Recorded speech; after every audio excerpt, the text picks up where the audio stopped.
এই যে ট্রেনে কিছু কিছু ভদ্রলোক ওঠে, ওঠার সাথে সাথে দেখবো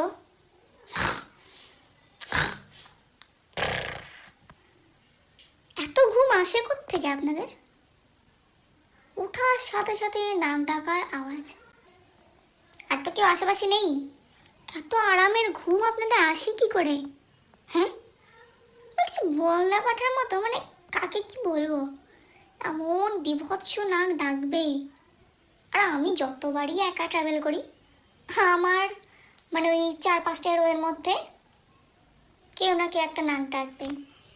সে কি বিভৎস নাক ডাকা, নিজেরা তো মন শান্তি করে পিন্ডি চটকে ঘুমাবে, আর আমরা চাতক পাখির মতন নাকের আওয়াজ শুনতে পারবো, মানে নাক ডাকার আওয়াজ শুনতে থাকবো।